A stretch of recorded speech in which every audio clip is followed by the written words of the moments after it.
న్యూస్కు స్వాగతం. నేను జ్యోతి. ముందుగా హెడ్లైన్స్ చూద్దాం. ఎన్నికల ముందు ఇచ్చిన హామీని కూటమి ప్రభుత్వం నిలబెట్టుకుంది. ఉక్కు పరిరక్షణకు నిధుల కేటాయింపుపై హర్షం వ్యక్తం చేసిన భీమిలి ఎమ్మెల్యే గంటా శ్రీనివాసరావు, ఇతర టీడీపీ శ్రేణులు.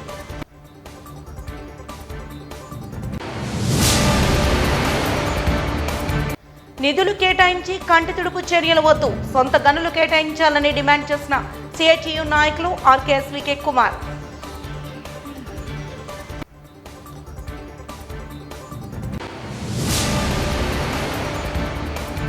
రాజకీయంగా ఉన్నత శిఖరాలకు ఎదిగిన మహిళ కోసం పుస్తకం రాయడం అభినందనీయం. సమరశీలి ధీర వనిత కమలా హారిస్ పుస్తక ఆవిష్కరణపై పలువురు వక్తల ప్రశంస.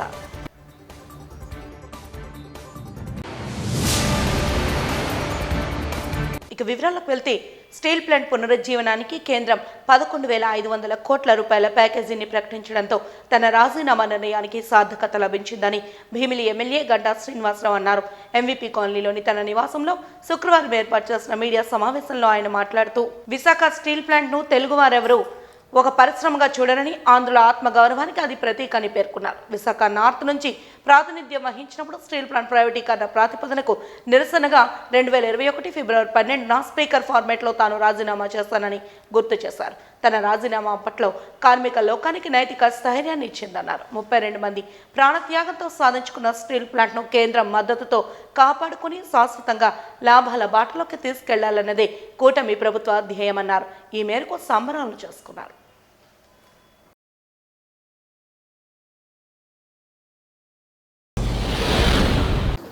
2025 సంవత్సరం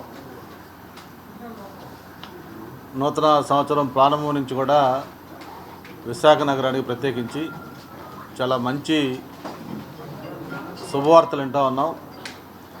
ప్రత్యేకించి మొన్ననే 8న గౌరవ ప్రధానమంత్రి గారు విశాఖపట్నంలో ఇంజనీరింగ్ కాలేజ్ గ్రౌండ్లో ఒక భారీ బహిరంగ సభ, దాంతోపాటు 2,10,000 కోట్ల రూపాయలు సంబంధించిన పనులకి శంకుస్థాపనలు మన గౌరవ ముఖ్యమంత్రి గారు, అలాగే ఉప ముఖ్యమంత్రి గారు, యువ నాయకులు లోకేష్ బాబు గారి సమక్షంలో ఆ కార్యక్రమం చేసుకోవడం జరిగింది. ఆ ఆనందంలో ఉండగానే నిన్న ఏదైతే ఉత్తరాంధ్ర ప్రజలే కాదు, ఈ రాష్ట్రానికే ఒక చిరకాల కోరికది, మన ఆంధ్రుల ఆత్మగౌరవం, తెలుగువాడి గుండె చప్పుడు, అటువంటి విశాఖపట్నం స్టీల్ ప్లాంట్ మరి గత 1400 రోజులుగా ఏదైతే కార్మికులు కానీ, ఉద్యోగస్తులు కానీ, అన్ని వర్గాల ప్రజలు చేస్తున్న పోరాటానికి ఈరోజు ఒక శాశ్వత పరిష్కారం కింద 11,500 కోట్ల రూపాయల రివైవల్ ప్యాకేజీ దాన్ని నిన్న కేంద్ర కేబినెట్ ఆమోదించడం, ఈరోజు గౌరవ ఉక్కు శాఖ మంత్రి దాని విధి విధానాలు కూడా ప్రకటించబోతా ఉన్నారు. ఈ శుభవార్త మీ అందరితో షేర్ చేసుకోవాలని, అలాగే ప్రత్యేకించి మా కూటమి జనసేన కానీ, బీజేపీ కానీ నాయకులు, కార్యకర్తలు, నియోజకవర్గం అంతా కూడా ఒక పండగ వాతావరణంలో సెలబ్రేట్ చేసుకుంటా ఉన్నారు. పెద్ద ఎత్తున మా నాయకులందరూ కూడా ఇక్కడికి వచ్చింది ఏంటంటే, ఈ మంచి వార్తని సెలబ్రేట్ చేసుకోవాలి, అందరూ క్రాకర్స్ కాల్చి ఈ ఆనందం పంచుకోవాలని ఉద్దేశంతో ఇక్కడ రావడం జరిగింది. మరి వచ్చిన వాళ్ళందరూ కూడా మనస్ఫూర్తిగా ధన్యవాదాలు తెలియజేసుకుంటూ, ఒక్కసారి విశాఖపట్నం స్టీల్ ప్లాంట్ మనందరం కూడా చూస్తూ ఉన్నాం. విశాఖపట్నం ముఖ చిత్రాన్ని మార్చిన పరిశ్రమ అది. మామూలుగా పరిశ్రమలు అంటే ఏదో కేంద్ర ప్రభుత్వం కానీ, లేకపోతే ఏదైనా కొన్ని పోరాటాల ఫలితంతో, లేదు కొన్ని కోటాలు అంటే పలాని సౌత్లో ఒక ఇండస్ట్రీ పెట్టాలనుకుంటే ఎక్కడ పెట్టాలి ఏంటి, లేదు నార్త్లో పెట్టాలంటే ఎక్కడ పెట్టాలి ఏంటి, ఈ స్టీల్ ఇండస్ట్రీ ఎక్కడ పెడితే, లేకపోతే ఇంకొక పెట్రోలియం ఇంకో చోట పెట్టుకొని ఇట్లాగా కోటాల కింద ఆ ఇండస్ట్రీలు అలకేట్ చేస్తూ ఉంటారు. లేకపోతే వేరే ప్లాంటు అనేక క్రైసిస్ ఫేస్ చేయడం కావచ్చు. ఏది ఏమైనా కూడా స్టీల్ ప్లాంట్ అనేది సంక్షోభంలోకి వెళ్ళిపోయింది. ప్రతి సంవత్సరం కూడా ఏదో ఒక నెపం చెప్పడం, లేకపోతే దాన్ని ఏదో విధంగా ప్రైవేటైజ్ చేస్తూ ఉన్నాం, లేకపోతే అమ్మేస్తూ ఉన్నారు, లేకపోతే ఆల్రెడీ BFRకి వెళ్ళిపోయింది, లేదంటే ఆ డిజినల్ మినిస్ట్రీ దీని మీద డిసిషన్ తీసుకున్నారు, ఫలాని అదాని తీసుకుంటున్నారు, అంబానీ తీసుకుంటున్నారు, లేకపోతే మెట్టలు తీసుకుంటున్నారు, ఇట్లా ఎవరో ఒకరు తీసుకుంటారని చెప్పి ఎంతోమంది వచ్చిపోతున్నారని చెప్పి రకరకాల ఇవి కూడా దీంట్లో వచ్చేసాయి. ఇది ఎప్పుడైతే స్టీల్ ప్లాంట్ ప్రైవేటైజేషన్కి వాళ్ళు నోటిఫికేషన్ అంతా ఇచ్చి మొత్తం ప్రాసెస్ స్టార్ట్ చేశారో వెంటనే అప్రాంతమైన యూనియన్స్ కానీ, అలాగే కార్మిక సంఘాలతో పాటు ఉద్యోగ సంఘాలు కానీ, నిర్వాసితులు కానీ, ముఖ్యంగా విశాఖపట్నం ప్రజలందరూ కూడా దీని మీద దృష్టి పెట్టి ఇది మామూలు పరిశ్రమ కాదు, ఇది తెలుగువాడి ఉచ్ఛ్వాస నిశ్వాసాలు, ఒక గుడ్డు చప్పుడు లాంటిది, ఇది మనందరి ఆత్మగౌరవం, ఇటువంటి స్టీల్ ప్లాంట్ అనేది ఏదో నష్టాల బాటలో ఉంది కాబట్టి మూసేస్తున్నాం అని చెప్పని, ఏదో కారణం చెప్పి దీన్ని మూసేయడానికి వీల్లేదని చెప్పని అందరం కూడా ఒక మాట మీదకి వచ్చి అందరూ దానికోసం కలిసి పోరాటం చేయడం కూడా మనం చూసాం. మరి ఆ నేపథ్యంలోనే నేను కూడా అప్పుడు నేను నార్త్ ఎమ్మెల్యేగా ఉన్నాను. నార్త్ ఎమ్మెల్యే పదవికి ఆ రోజు నేను రాజీనామా చేశాను. అయితే చాలామంది దాన్ని కొంతమంది విమర్శలు చేశారు, ఏదో ఉత్తుత్తి రాజీనామా అన్నారు.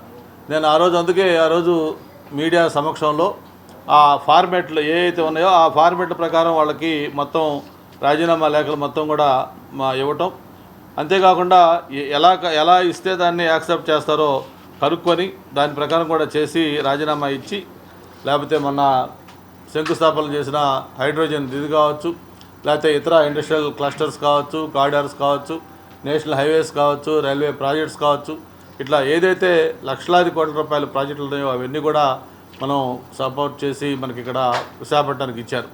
ఇవన్నీ మనం ఇంకా ఆనందిస్తుండగానే మరి విశాఖపట్నం స్టీల్ ప్లాంట్ సంబంధించి ఈ తెలుగు ప్రజల యొక్క చిరకాల కోరిక ఈ ప్లాంటు కలకాలం కొనసాగాలన్నది పబ్లిక్ దీంట్లోనే. అటువంటి దానికి సంబంధించి 11,500 కోట్ల రూపాయల ప్యాకేజీని నిన్న క్యాబినెట్ అప్రూవ్ చేయడం మరొక తీయని వార్త.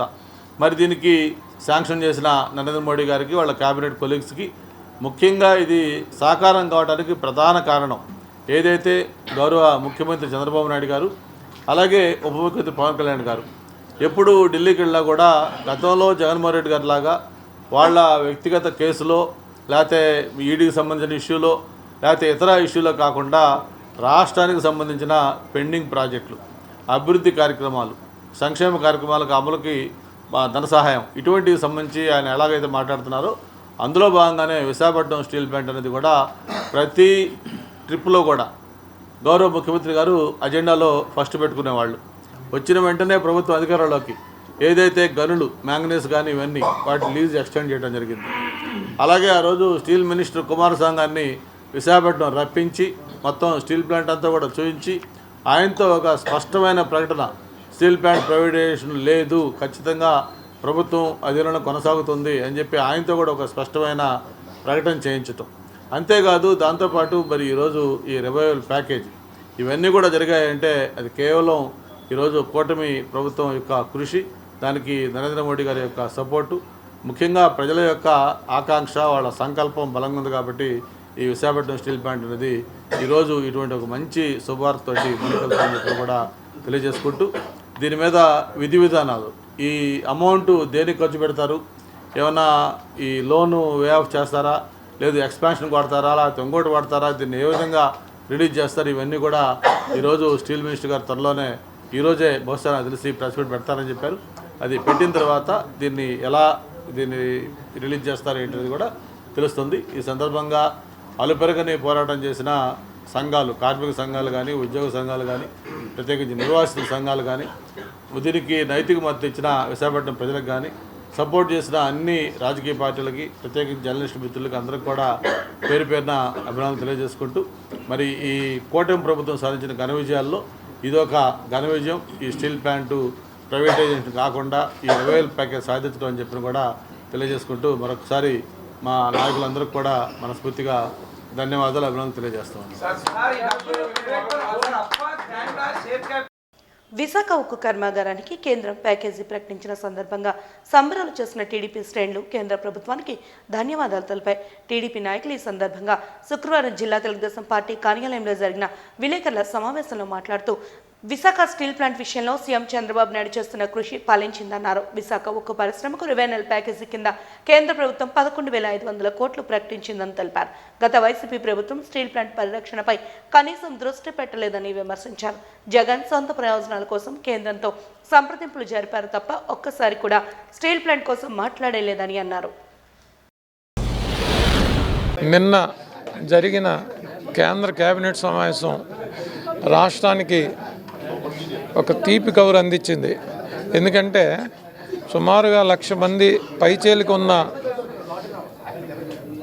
ఉపాధి కోసం ఎదురు చూస్తున్న ఉద్యోగస్తుల్ని, వారి తాలూకా డిపెండెంట్స్ని, ఇతర రిలేటెడ్ కోరిలేటెడ్ యాన్సిలరీ యూనిట్లని అన్నీ కాపాడే దిశగా రాష్ట్రీయ ఇస్పాత్ నిగమ్ లిమిటెడ్ అనబడే ఈ వైజాగ్ స్టీల్ ప్లాంట్ని 10,300 కోట్లు చాలా ఉదారమైన డెసిషన్ను కేంద్ర ప్రభుత్వం ఇప్పుడుండే ఫైనాన్షియల్ క్రైసిస్లో ఇంత పెద్ద డెసిషన్ తీసుకుని అసలు ఎన్డీఏ ప్రభుత్వం డిజిన్వెస్ట్మెంట్కి చాలా ఎక్కువ మొగ్గు చూపుతుంది అనేది మేనిఫెస్టోలోనే ఉంది. అలాంటి ఎన్డీఏ ప్రభుత్వం ఆంధ్ర ప్రజల పట్ల ఆంధ్రప్రదేశ్ కూటమి యొక్క కట్టుబాట్లను అనుసరించి, ఎందుకంటే ఎలక్షన్లో కూడా చాలాసార్లు ఈ స్టీల్ ప్లాంట్ని దారుణంగా పాడు చేస్తున్నారని మేము కూడా విమర్శించాం. దానికి తగ్గట్టుగానే మేమేం చేస్తున్నాం అనేది, ఇదిగో మేము ఇది చేసామని చేసి చూపించడానికి 10,300 కోట్ల రూపాయల రివైవల్ ప్యాకేజ్ ప్రకటించి స్టీల్ ప్లాంట్ తాలూకా మరియు విశాఖపట్నం అభ్యున్నతికి ఎంతగానో దోహదపడే నిర్ణయం తీసుకోవటం పట్ల తెలుగుదేశం పార్టీ, దక్షిణ నియోజకవర్గం ప్రతి ఒక్కరూ కూడా, విశాఖ ప్రజలు, రాష్ట్ర ప్రజలు కూడా అన్యదా కృతజ్ఞత తెలియజేస్తున్నాం ఎన్డీఏ ప్రభుత్వానికి, గౌరవం మోదీ గారి నాయకత్వానికి. ఈ అంత కృషికి చంద్రబాబు నాయుడు గారికి నిజంగా మనందరం కూడా రుణపడి ఉంటామని మనస్ఫూర్తిగా తెలియజేస్తూ నాకు ఈ అవకాశం ఇచ్చిన మీ అందరికీ కూడా ధన్యవాదాలు. స్టీల్ ప్లాంట్ పరిరక్షణపై కేంద్ర రాష్ట్ర ప్రభుత్వాలకు చిత్తశుద్ధి ఉంటే సొంత నిధులు కేటాయించాలని సిఐటియు నాయకులు ఆర్కేఎస్వికే కుమార్ డిమాండ్ చేశారు. ఉద్దీపన ప్యాకేజీల ప్రకటనపై కంటితుడుపు చర్యగా అభివర్ణించారు. ఈ మేరకు జగదాంబ సిఐటియు పార్టీ కార్యాలయంలో ఏర్పాటు చేసిన విలేకరుల సమావేశంలో ఆయన మాట్లాడుతూ, బహిరంగ సభ విశాఖలో అయిన మరుసటి రోజు ప్రధాని మోదీ స్టీల్ ప్లాంట్ ఉద్యోగులకు వీఆర్ఎస్ ప్రకటించడం దుర్మార్గపు చర్యగా అభిప్రాయపడ్డారు. స్టీల్ ప్లాంట్ను నిర్వీర్యం చేసేందుకు అనేక రకాలుగా కుట్రలు పన్నుతున్నారని మండిపడ్డారు. మొన్న ప్రధానమంత్రి విశాఖ పర్యటన సందర్భంగా మనం చూస్తే స్టీల్ ప్లాంట్ కోసం పల్లెత్తు మాట కూడా మాట్లాడలేదు. ఆ రోజు రాష్ట్ర ప్రజానీకం 50 మంది కూడా టీవీలు కత్తుక్కుపోయి బహిరంగ సభలో కూడా స్టీల్ ప్లాంట్ కోసం నరేంద్ర మోడీ గారు మాట్లాడతారని ఎంతో ఆశగా ఎదురు చూశారు. కానీ స్టీల్ ప్లాంట్ కోసం పల్లెత్తు మాట కూడా మాట్లాడలేదు. పైపెచ్చు ఆయన అంతకుముందు గతంలో తెలంగాణ వెళ్ళి మేము సింగరేణిని ప్రైవేటు పరం కానేమో అని అక్కడ చెప్పాడు. కానీ విశాఖపట్నం వచ్చి స్టీల్ ప్లాంట్ మీద మాట్లాడకపోవడం ప్రజల్లో విస్మయం కలిగించింది. కాబట్టి స్టీల్ ప్లాంట్ని పోరాటాల ద్వారా సాధించుకున్నాం. అలాంటి పోరాటాల ద్వారానే దీన్ని నిలబెట్టుకుంటామని చెప్పేసి కూడా కార్మిక వర్గం పట్టుదలగా పోరాడుతూ ఉంది. మోడీ గారు విశాఖపట్నం నుంచి వెళ్ళిన వెంటనే తర్వాత రోజే స్టీల్ ప్లాంట్ కార్మికులకి వీఆర్ఎస్ ప్రకటించాడు. ఇది పచ్చి దుర్మార్గం. వీఆర్ఎస్ పేరుతోటి కార్మికులు ఇంటికి పంపించాలని కుట్ర పన్నుతూ ఉన్నారు. ఆ రకంగా కార్మికుల సంఖ్యను తగ్గించి ప్రైవేటు వాళ్ళకి ఈ కంపెనీని మొత్తం అప్పజెప్పాలని చెప్పేసి కుట్ర పన్నుతూ ఉన్నారు. రాత్రి నుంచి మనం చూస్తుంటే కూటమి పాలకులు అటు చంద్రబాబు నాయుడు దగ్గర నుంచి స్థానికంగా ఉండే తెలుగుదేశం జిల్లా రాష్ట్ర అధ్యక్షుల దగ్గర నుంచి అందరూ కూడా పెద్ద ఎత్తున ప్రచారం చేస్తున్నారు. స్టీల్ ప్లాంట్ కోసం కూటమి ప్రభుత్వం తీవ్రంగా కష్టపడుతుంది. దాదాపు 10,300 కోట్ల రూపాయలు ఆర్థిక ప్యాకేజీని తీసుకొచ్చామని చెప్పేసి. కానీ విశాఖపట్నం కార్మిక వర్గం కానీ, స్టీల్ ప్లాంట్ కార్మిక వర్గం కానీ, రాష్ట్రంలో ఉన్నటువంటి కార్మిక వర్గం కానీ స్టీల్ ప్లాంట్కి డబ్బులు కేటాయించమని ఎవరి రోజు అడగలేదు. స్టీల్ ప్లాంట్కి ఆర్థికంగా సహాయపడిన ఏ రోజు అడగలేదు. స్టీల్ ప్లాంట్ ఉద్యోగస్తులందరూ కోరుకునేది స్టీల్ ప్లాంట్కి అవసరమైనటువంటి ముడి ఖనిజాన్ని సప్లై చేయండి, సొంత గనుల్ని కేటాయించండి అని చెప్పేసి కోరుతూ ఉన్నారు. సొంత గనులు లేని ఏకైక steel plant Visakhapatnam steel plant. దేశంలో ఉండే అన్ని స్టీల్ ప్లాంట్లకి సొంత గనులు ఉన్నాయి, ఒక్క విశాఖపట్నం స్టీల్ ప్లాంట్కి మినహాయించి. కాబట్టి విశాఖపట్నం స్టీల్ ప్లాంట్కి సొంత గనులు కేటాయిస్తే తిరిగి లాభాల్లో దీన్ని ముందుండి నడుపుతాం, మీరిచ్చే డబ్బులు కాదు, తిరిగి మీకే ప్రభుత్వానికే స్టీల్ ప్లాంట్ డబ్బులు ఇస్తుంది. ఇప్పటికే దాదాపు 60,000 కోట్ల రూపాయలు పన్నుల రూపంలో, డివిడెండ్ల రూపంలో కేంద్ర ప్రభుత్వానికి స్టీల్ ప్లాంట్ చెల్లించింది. కాబట్టి ఈ 1,300 కోట్లు, 1,000 కోట్లు, 10,000 కోట్లు అనేది కార్మికులు అడగట్లేదు. మీరు రెండు కోరుకుంటున్నారు కార్మికులు. ఒకటి, సొంత గనులు కేటాయించండి. రెండోది, స్టీల్ ప్లాంట్ని సెయిల్లో మెర్జ్ చేయండి. ఈ రెండూ చేయడం తప్ప మీరు ఏ రకంగా మిగతావన్నీ చేసినా సరే స్టీల్ ప్లాంట్కి జీవం పోసిన వాళ్ళు ఎవరు? ఇది స్టీల్ ప్లాంట్కి ఇప్పుడు డబ్బులు గతంలో కూడా కొంత డబ్బులు సహాయం చేశారు. ఆ డబ్బులన్నీ కూడా వచ్చిన డబ్బులన్నీ GST పేరుతోటి మళ్ళీ వెనక్కి తీసుకెళ్ళిపోయారు. ఇప్పుడు గత 4 నెలల నుంచి కార్మికుల జీతాలు లేవు. 3 బ్లాస్ట్ ఫర్నేస్లో 2 పని చేస్తారు, ఇంకో బ్లాస్ట్ ఫర్నేస్ పని చేయటం లేదు. అలాగే ఐరన్ ఓర్ తెచ్చుకోవడానికి డబ్బులు లేవు, బొగ్గుకి డబ్బులు లేవు. కాబట్టి ఇటువంటి పరిస్థితుల్లో ఇచ్చిన డబ్బులు పాత అప్పులు తీర్చడానికి ఉపయోగిస్తారా, కొత్త ముడిసరుకుని తెచ్చుకోవడానికి ఉపయోగిస్తారా, కార్మికుల జీతాలకు ఉపయోగిస్తారా, VRSకు ఉపయోగిస్తారా అనేది అర్థం కాదు. కాబట్టి ఆర్థికపరమైన ప్యాకేజీ ఏ రకంగానూ దీనికి సబబు కాదు. స్టీల్ ప్లాంట్ బతికి బట్టకట్టాలంటే ప్రైవేటీకరణ విధానాన్ని ఉపసంహరించుకోవాలి, నెంబర్ 1. రెండోది సెయిల్లో మర్జ్ చేయాలి, లేకపోతే సొంత గనులు కేటాయించాలి. ఇవి తప్ప ఏ రకమైంది కూడా స్టీల్ ప్లాంట్ ప్రైవేటీకరణకి చేసేటట్టే అవుతుంది తప్ప ప్రైవేటీకరణ నుంచి బయటపడడం కోసం ఈ మార్గాలేమీ ఉపయోగపడవని చెప్పేసి మేము భావిస్తున్నాం. కాబట్టి కూటమి ప్రభుత్వం ఎంతో గొప్పగా చెప్పుకున్నటువంటిది నిజంగా మీకు చిత్తశుద్ధి ఉంటే ప్రధానమంత్రి చేత ఎందుకు ప్రకటన చేయించలేకపోయారు లక్షలాది మంది సభలోని అని చెప్పి మేము అడుగుతూ ఉన్నాం. ప్రధాని వెళ్ళిపోయిన వెంటనే VRSకో ఎందుకు ప్రకటించారు? సొంత గనులు ఇస్తామని ఎందుకు ప్రకటించట్లేదు? విశాఖపట్నం స్టీల్ ప్లాంట్కి సొంత గనులు ఇవ్వరట. అనకాపల్లి జిల్లా నక్కపల్లిలో పెట్టబోయే మెటల్ కంపెనీకి సొంత గనులు ఇవ్వాలని చెప్పి ప్రధానమంత్రిని ముఖ్యమంత్రి గారు కోరతారు. అంటే విశాఖపట్నం స్టీల్ ప్లాంట్ మీద లేని ప్రేమ నీకు మెటల్ కంపెనీ మీద ఎందుకు అని చెప్పి అడుగుతున్నాం. అంటే స్టీల్ ప్లాంట్ని మెటల్ కంపెనీకి కట్టబెట్టాలన్నా లేకపోతే స్టీల్ ప్లాంట్ని ప్రైవేట్ పరం చేయాలన్నా ఏంటి నీ ఉద్దేశం అని చెప్పి అడుగుతూ ఉన్నాం. కాబట్టి దయచేసి ఈరోజు పాలకవర్గం ఏదైతే ఉందో ఖచ్చితంగా వేరే ప్రత్యామ్నాయం ఏమీ లేదు.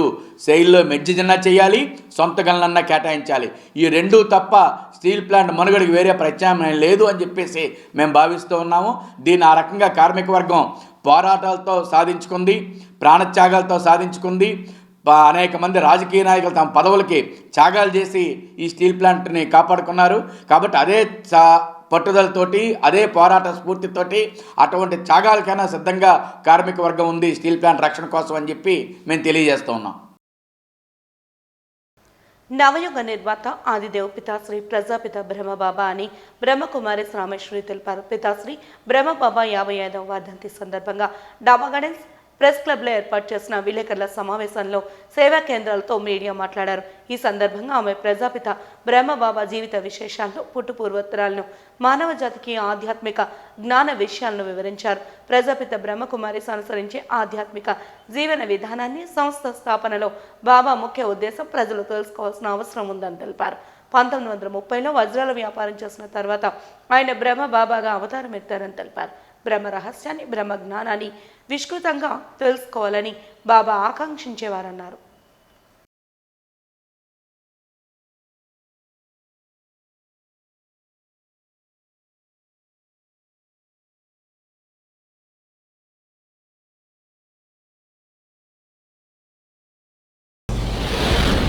ముక్కోడి దేవీ దేవతల్ని కూడా వారిని విగ్రహాల రూపంలో చూస్తూ ఎంతో భావనతో పూజిస్తూ ఉన్నాం. అందులో చైతన్యం లేకపోయినప్పటికీ కూడా అంటే మన పౌరాణిక చరిత్రలో ఉన్నటువంటి రహస్యాలను ఈరోజు మనం చలనచిత్రాల రూపంలో, కథల రూపంలో చెప్పుకుంటూ వచ్చాము. మానవులే దేవతలు అనేటువంటిది సాక్షాత్తు నిరూపించాడు ప్రజాపిత బ్రహ్మ బాబా. అతను 1930 ఆ సంవత్సరంలో భారతదేశంలో పేరెన్నికగన్న సుప్రసిద్ధ వజ్రాల వ్యాపారైన ఆయన దగ్గర నేపాల్, భోపాల్ మహారాజులు, విక్టోరియా మహారాణి కూడా వారి దుకాణం దగ్గరకు వచ్చి నగలు కొనుగోలు చేస్తూ ఉండేవారు. దాదా లేఖరాజు గారు తమ నిశిత బుద్ధితోటి వజ్రాల పరిశీలన బాగా చేసే విధంగానే అతడు 12 మంది గురువులతోటి కూడా సత్సంగా నడుపుతూ ఉండేవారు. గురువులంటే అనలేనటువంటి భక్తి పరాయణత ఉండేది. పరమ నిష్ఠాగర్షుడైనటువంటి ఈ దాదా లేఖరాజు గారు అనేటువంటి మహావిష్ణు భక్తుడు అనునిత్యం కూడా భగవద్గీత పారాయణం చేయకుండా పచ్చి మంచిని కూడా తాగేటటువంటి వాడు కాదు. అటువంటి దాదా లేఖరాజు గారికి విస్తృతమైనటువంటి వ్యాపార రంగంలో ఎంతో పేరు ప్రసిద్ధులు గడించారు, ఎంతో ధనార్జన కూడా చేశారు. ఆ సందర్భంలో 60 సంవత్సరాలు దాటిన తర్వాత ఆయనలో అనేక రకాల సాక్షాత్కారాలకి వారణాసి, బబుల్నాథ్ ఆలయం ఉన్నటువంటి ముంబైలో ఉన్నటువంటి ఆలయాలు అవి నిలయాలుగా అయ్యాయి.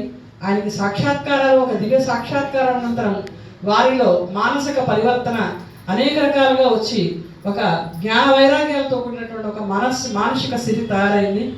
అయితే ఈ బ్రహ్మమేమో ఈయన్ని దాదా లేఖరాజు గారిని త్రిమూర్తులలో బ్రహ్మస్థానంలో ఎందుకు పెట్టారంటే, బ్రహ్మ కలియుగ పతిత మానవుడు, ఆయనకి ఎక్కడ కూడా గుడి లేదు, పూజ లేదు, వ్రతం లేదు. బ్రహ్మదేవునికి గడ్డాలు మీసాలు చూపించారు. మన ప్రపంచ చరిత్రలో అజ్మీర్లో మాత్రమే మనం బ్రహ్మదేవునికి గుడి చూస్తాం. అయితే బ్రహ్మ అనంతమైన వైరాగ్యం కలిగినటువంటి వాడు కాబట్టి ఆయనకి వైభవాలు చూపించారు. ఆ ప్రజాపిత బ్రహ్మ ఎందుకన్నారంటే, శాస్త్రాల్లో కూడా దక్షుడు యజ్ఞం రచించట్లా ఎలా ఎన్నో రకాలుగా చెప్పారు. ప్రజాపతి ప్రజాపిత అన్నా కూడా బ్రహ్మకే వర్తిస్తుంది. బ్రహ్మ రథం అన్నారు. అయితే ఈ బ్రహ్మని మేము విశ్వ రచయితగా, నవయుగ రచయితగా దీన్ని మనము ఆయన ఎన్నుకున్నటువంటి భగవంతుడికి అతని గురించినటువంటి స్వరూపం గురించి అక్కయ్య గారి ఇందాక తెలియజేశారు. విభిన్నంగా వెన్నెముకలో చిన్న ఘాటుతో అరుదైన శస్త్రచికిత్సను నిర్వహించి విజయవంతమైనట్లు డాక్టర్ తాళ్ళూరి ప్రశాంత్ తెలిపారు. విశాఖలో ఈ మేరకు నిర్వహించిన విలేకరుల సమావేశంలో ఆయన మాట్లాడుతూ, అధునాతన పద్ధతిలో శస్త్రచికిత్సలు చేయడం తెలుగు రాష్ట్రాల్లో ఇదే ప్రప్రథమమని తెలిపారు. రోహిత్ త్వరగా కోలుకోవడంతో పాటు శస్త్రచికిత్స కోసం అయ్యే వ్యయం కూడా తక్కువకు ఉంటుందని తెలిపారు. ఇలాంటి ఎండోస్కోపిక్ పద్ధతి ద్వారా నడుము భాగంలో సెంటీమీటర్ కోతతోనే శస్త్రచికిత్స పూర్తవుతుందని తెలిపారు.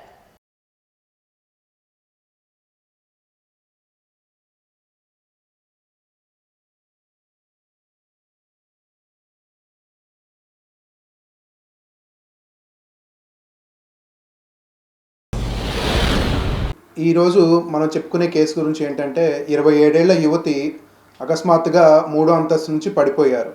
3వ అంతస్తు నుంచి పడిపోవడం వల్ల ఆమెకి తీవ్రమైన వెన్ను ఎముక ఫ్రాక్చర్లు, తుంటి ఫ్రాక్చర్లు, అలాగే పాదముల ఎముకలు కూడా ఫ్రాక్చర్లు అయ్యాయన్నమాట.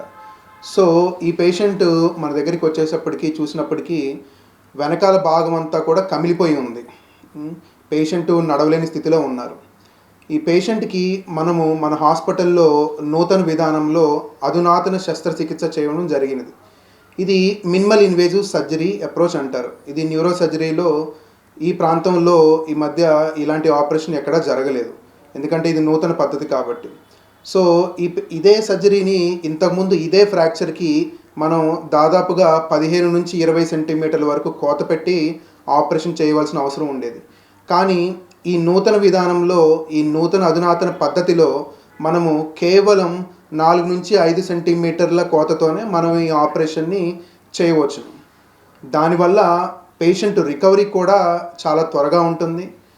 పేషెంట్ త్వరగా కోలుకొని ఇంటికి వెళ్ళగలుగుతారు. తద్వారా పేషెంట్కి ఫైనాన్షియల్ బర్డెన్ కూడా, ఫ్యామిలీ బర్డెన్ కూడా చాలా వరకు తగ్గుతుంది. సో మన హాస్పిటల్లో ఇటువంటి చికిత్సలు అందుబాటులో ఉన్నాయి. ఈ రీసెంట్ పద్ధతుల్లో మనం చాలా వరకు ఆపరేషన్లు కూడా 1 సెంటీమీటర్ కోతతో కూడా మనం ఆపరేషన్లు చేయవచ్చు. దీనివల్ల చాలామంది పేషెంట్స్ చాలా ఎర్లీగా రికవరీ అవుతారు. ఇది చాలా పేషెంట్లకి అందుబాటులో మన హాస్పిటల్లో ఉంది. పేషెంట్లు అందరూ కూడా దీన్ని యూజ్ చేసుకోవచ్చు. స్టీల్ ప్లాంట్ ప్రైవేటీకరణ అంశంపై వైసీపీ చేస్తున్న ఆరోపణలు అవాస్తవమని నేడు కేంద్రం నిధులు ప్రకటించడంతో స్పష్టమైందని జనసేన కార్పొరేటర్ పీతల మూర్తి యాదవ్ తెలిపారు. ద్వారకానగర్ గ్రంథాలయంలో ఏర్పాటు చేసిన విలేకరుల సమావేశంలో పీతల మాట్లాడుతూ, ఎన్నికల ముందు ఇచ్చిన హామీలను నిలబెట్టుకోవడంలో కూటమి ప్రభుత్వం విజయం సాధించిందన్నారు. గత ప్రభుత్వం కనీసం ఈ అంశంపై కేంద్రంతో మాట్లాడే ధైర్యం కూడా చేయలేదని విమర్శించారు. అదేవిధంగా స్టీల్ ప్లాంట్ను పరిరక్షించుకునేందుకు మరిన్ని రకాలుగా కూటమి ప్రభుత్వం ప్రయత్నిస్తోందని తెలిపారు.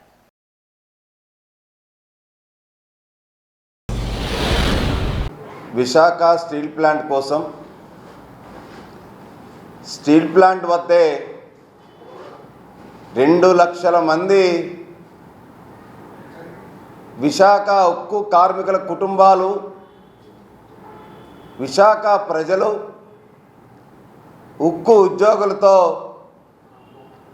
భారీ సమావేశాన్ని ఏర్పాటు చేశారు గత ప్రభుత్వంలో మా అధినేత పవన్ కళ్యాణ్ గారు. అలాంటిది అదే సభలో విశాఖ స్టీల్ ప్లాంట్ కోసం తాను అండగా ఉంటానని చెప్పారు. ప్రైవేటీకరణ కాకుండా కాపాడుతానని చెప్పన్నారు.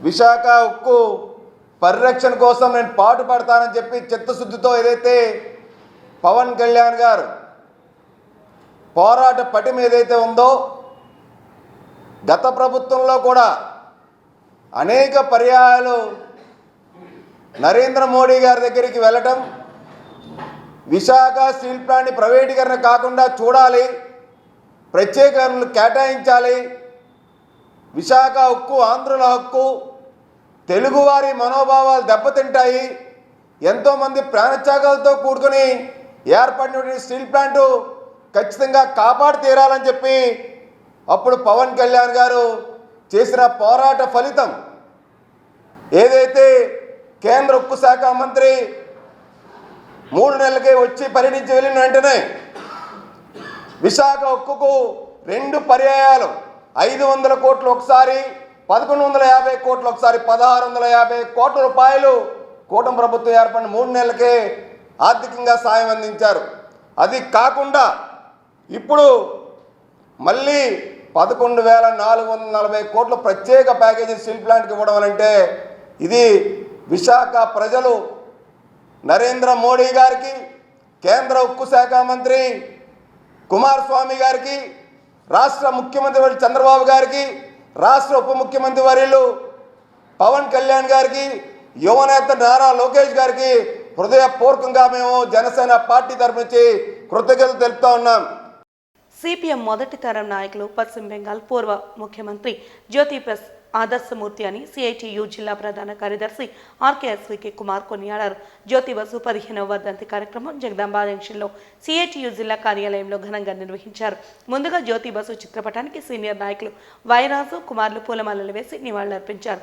అనంతరం కుమార్ మాట్లాడుతూ దేశంలో మొట్టమొదటి రైల్వే కార్మికులకు యూనియన్ స్థాపించి వారి సమస్యల పరిష్కారానికి జ్యోతి బసు కృషి చేశారన్నారు. స్వాతంత్ర ఉద్యమం జరుగుతున్న నేపథ్యంలో బ్రిటిష్ వారికి వ్యతిరేకంగా ఉద్యమిస్తూ బెంగాల్లో కార్మిక వర్గాన్ని రైతాంగాన్ని ఐక్యం చేసి అనేక పోరాటాలకు జ్యోతి బసు నాయకత్వం వహించారన్నారు. 1977 బెంగాల్ శాసనసభ ఎన్నికల్లో సిపిఎం ఇతర వామపక్ష పార్టీలు విజయం సాధించడంతో జ్యోతి బసు ముఖ్యమంత్రిగా బాధ్యతలు స్వీకరించారని గుర్తు చేశారు.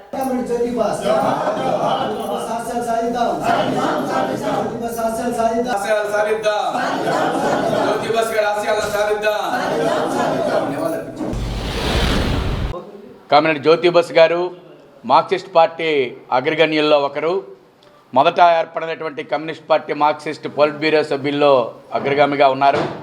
పశ్చిమ బెంగాల్ మాజీ ముఖ్యమంత్రిగా పనిచేశారు. అలాగే పశ్చిమ బెంగాల్లో 32 సంవత్సరాలు ఏకఛత్రాధిపత్యంగా పరిపాలన కొనసాగించి వామపక్ష పరిపాలన ఎర్రజెండాని దేశం మొత్తం రెపరెపలాడించినటువంటి ముఖ్య నేతల్లో జ్యోతి బసు గారు. ఆయన మరణించి నేటికి 15 సంవత్సరాలు పూర్తవుతుంది. ఆయన యొక్క మృతి సందర్భంగా, ఆయన వర్ధంతి సందర్భంగా ఈరోజు ఆయనకి ఘనంగా నివాళులు అర్పిస్తున్నాం. జ్యోతి బసు గారు తన చిన్నతనంలోనే లండన్లో లా చదువుకొని అక్కడి నుంచి వచ్చి భారతదేశంలో స్వతంత్ర పోరాటంలో పాల్గొనడం అనేది జరిగింది. భారతదేశంలో ప్రతి ఒక్కరికి తినడానికి తిండి, ఉండడానికి ఇల్లు, చేయడానికి పని, దోపిడీ లేని సమాజం, కులాలకు అతీతంగా మతాలకు అతీతంగా ఉండే రాజ్యం రావాలి అని చెప్పి కలలుగని దానికోసం కృషి చేశారు. అప్పుడున్నటువంటి కాంగ్రెస్ ప్రభుత్వం ఎన్ని నిర్బంధాలు ప్రయోగించినా ఆ నిర్బంధాలన్నీ తట్టుకొని పశ్చిమ బెంగాల్లో వామపక్ష కూటమిని ఏర్పాటు చేయడంలో కీలకమైన పాత్ర పోషించారు. మొదట్లో హోమ్ మినిస్టర్గా 10 సంవత్సరాల పాటు పనిచేశారు. తర్వాత ఎమర్జెన్సీ తర్వాత జరిగిన ఎన్నికల్లో అఖండ మెజార్టీతో పశ్చిమ బెంగాల్లో సిపిఎం పార్టీని వామపక్ష కూటమిని గెలిపించి సుదీర్ఘంగా 32 సంవత్సరాల పాటు ఏకంగా ముఖ్యమంత్రిగా పనిచేసినటువంటి కామ్రేడ్ జ్యోతి బసు గారు. జ్యోతి బసు గారికి ఎన్డీఏ గవర్నమెంట్లో మీరు ప్రధానమంత్రిగా ఉండాలి అని చెప్పి అన్ని రాజకీయ పార్టీలు కోరినప్పుడు సిపిఎం పార్టీ నిర్ణయం మేరకు మనం శాసించే పరిస్థితుల్లో కీలకమైన బాధ్యతల్లో లేము కాబట్టి జ్యోతి బసు గారిని ప్రధానమంత్రి పదవి తీసుకోకూడదు అని పార్టీ నిర్ణయం చేస్తే పార్టీ నిర్ణయమే నా నిర్ణయం అని చెప్పి ప్రధానమంత్రి పదవి వచ్చినా సరే ఆయన దాన్ని వెనక్కి నెట్టి సామాన్యుడిగా జీవించడం అనేది జరిగింది. 32 సంవత్సరాల పాటు ఆయన ముఖ్యమంత్రిగా ఉన్న ఏ ఒక్క అవినీతి కానీ ఆరోపణ కానీ ఎటువంటి ఆరోపణలు లేకుండా నిజాయితీగా మంచి పరిపాలన అందించినటువంటిది. పశ్చిమ బెంగాల్లో కార్మికుల రాజ్యం తీసుకురావడంలో ఒక రోల్ మోడల్గా నిలిచాడు. భూ సంస్కరణల్ని దాదాపు వేలాది ఎకరాలని భూ పంపిణీ చేసి భూ సంస్కరణని దేశంలో మొట్టమొదటి అమలు చేసిన రాష్ట్రంగా పశ్చిమ బెంగాల్ ఉంది. కార్మిక చట్టాలు కానీ, కార్మికులు సమ్మె చేస్తే కార్మికుల పక్షాన్ని నించోవడం కానీ, కార్మికులకి పోలీసుల్ని సమ్మెల్లో జోక్యం చేసుకోకుండా ఉంచే విధంగా అనేక మార్పులు కార్మిక రాజ్యం కోసం ఆయన చేసినటువంటి పరిస్థితి ఉంది. ఆ రకంగా జ్యోతి బసు గారి కృషి కార్మిక వర్గానికి, భారతదేశ ప్రజలకి ఎనలేని కృషి చేశారు. ఆయన చనిపోతున్నప్పుడు కూడా మీరు ప్రజల దగ్గరికి వెళ్ళండి, ప్రజలే చరిత్ర నిర్మాతలు, ప్రజలు చెప్పింది వినండి, ప్రజల దగ్గర నేర్చుకోండి, తిరిగి ప్రజల దగ్గరికి వెళ్ళండి, గో టు పీపుల్ అని చెప్పడం జరిగింది. ఆ రకంగా సాధారణ వ్యక్తిగా కూడా చనిపోయినంత వరకు కూడా బతికున్నాడు. అటువంటి నాయకులు ఈరోజు రాజకీయాల్లో చాలా అరుదుగా ఉంటారు. ఈరోజు మనం చూస్తున్న ముఖ్యమంత్రులు అందరూ కూడా ప్రభుత్వ రంగాన్ని నాశనం చేయాలని, ప్రజా పోరాటాలు అణగదొక్కాలని, కార్మికులు ఎక్కడ పోరాటం చేస్తున్నా కార్మికుల కంటే ముందుగా పోలీసులను ఉసుగొలిపి వాళ్ళ పోరాటాలు అణగదొక్కాలని చూస్తున్న నేపథ్యంలో జ్యోతి బసు గారు లాంటి వాళ్ళు కార్మిక రాజ్యం కోసం, కష్టజీవుల రాజ్యం కోసం, పీడిత ప్రజల విముక్తి కోసం చేసిన పోరాటాలు, అలాగే దేశంలో మొట్టమొదట రైల్వే సమ్మెకి ఆయన నాయకుడిగా ఉన్నాడు, సిఐటి అఖిల భారత ఉపాధ్యక్షుడిగా ఉన్నాడు, అలాగే కార్మిక వర్గం తాలూకా సమస్యల మీద విశేష కృషి చేసినటువంటి నాయకుడిగా జ్యోతి బసు ఉన్నారు. జ్యోతి బసు గారి వర్ధంతి సందర్భంగా ఆయన ఘనంగా నివాళులర్పిస్తూ ఆయన ఆశయ సాధన కోసం అందరం కృషి చేయాలని చెప్పేసి కోరుకుంటూ ఉన్నాం. ఈరోజు జ్యోతి బసు గారి వర్ధంతి సభలో అన్ని చోట్ల, అన్ని యూనియన్స్లోనూ, అన్ని డివిజన్స్లోనూ కూడా జరపాలని చెప్పేసి కూడా నిర్ణయం చేశాం.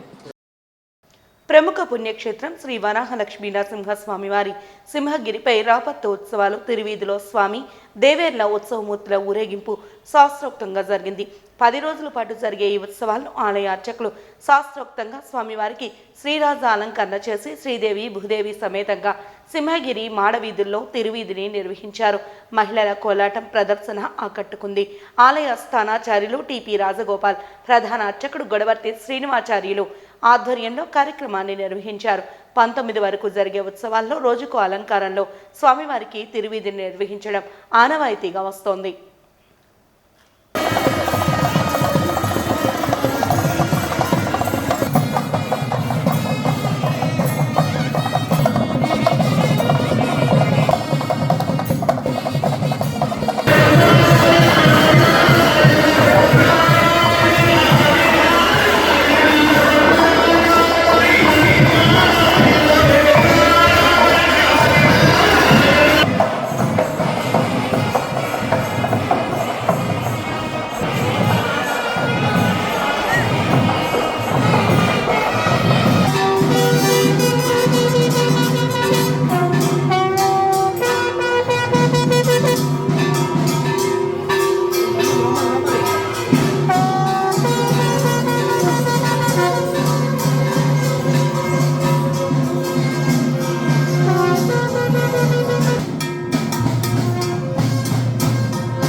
రమ్మని చెప్పి అడిగారు, రమ్మని అడిగారు.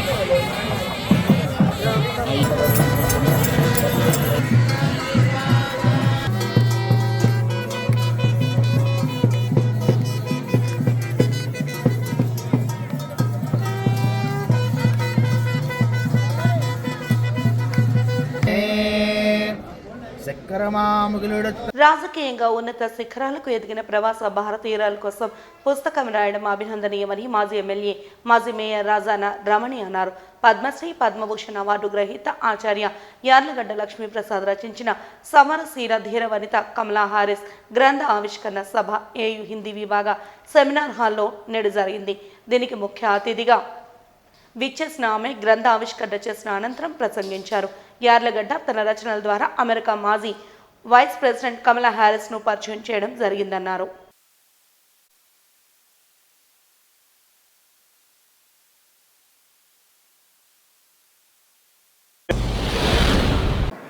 మనకు ఇప్పుడు 9 సంవత్సరాలు మన ఇళ్లలో మన మనవాళ్ళు మనవరాళ్ళు 6-7 సంవత్సరాలకే వాళ్ళు సినిమాలు చూసి గంతులేసేసి సినిమా యాక్టర్లకి అభిమానులుగా మారిపోతున్నారు. మనకు ఇప్పుడు కొంచెం ఆశ్చర్యం కలుగుతుంది. నాకు 11 సంవత్సరాల వయసులో అమెరికా మీద అంతులేని ప్రేమ కలిగింది. దానికి కారణం ఏంటంటే ఒక వ్యక్తి. ఆ వ్యక్తి ఎవరంటే John F Kennedy.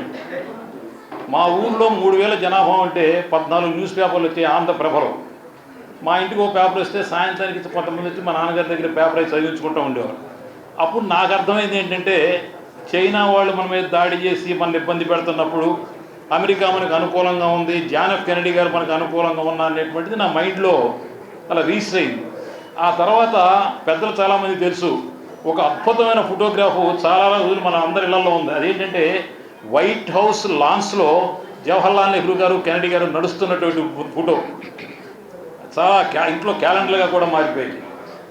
John F Kennedy గారి మీద నాకు పిచ్చే అంత ఎక్కువైందంటే మచిలీపట్నంలో ఒక పెద్ద రోడ్డుకి జాన్ ఎఫ్ కెనడీ మార్గాన్ని పెట్టారు. అది కూడా చూడటానికి బందర్ ఇల్లా. ఇప్పుడు కూడా బందర్ ఎప్పుడు వెళ్ళినప్పటికీ ముందు ఆ రోడ్డు మీద వెళ్తా.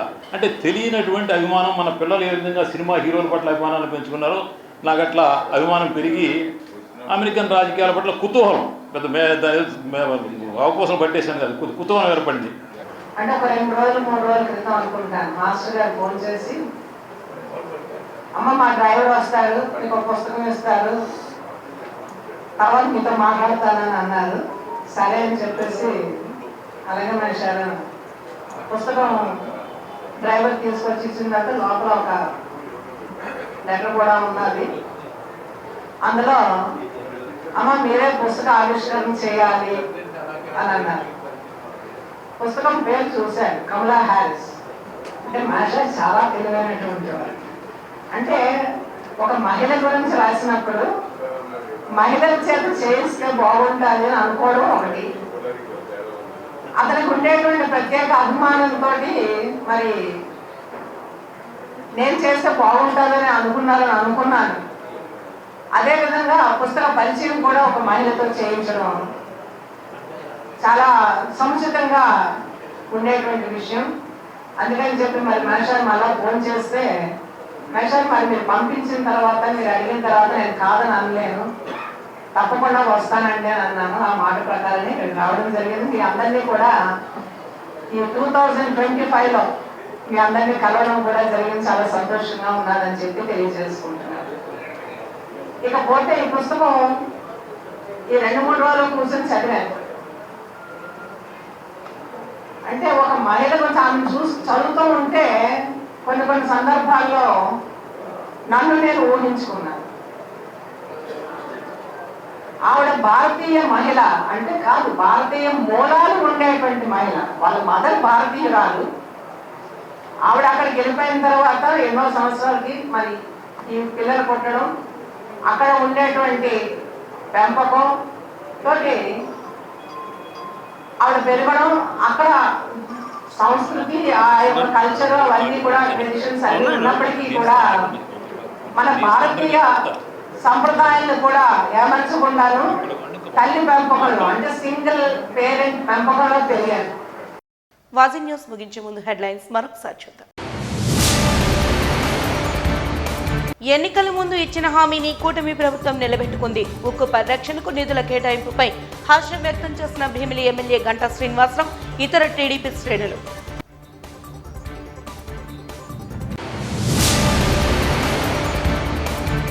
నిధులు కేటాయించి కంటి తుడుపు చర్యలు వద్దు, సొంత గనులు కేటాయించాలని డిమాండ్ చేసిన సిఐటియు నాయకులు ఆర్కేఎస్వికే కుమార్.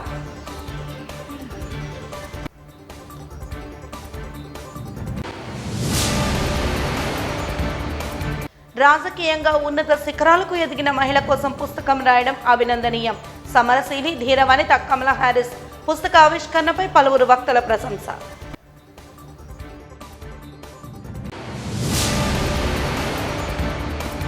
వాజీ న్యూస్ ఇంతటితో సమాప్తం. నమస్కారం.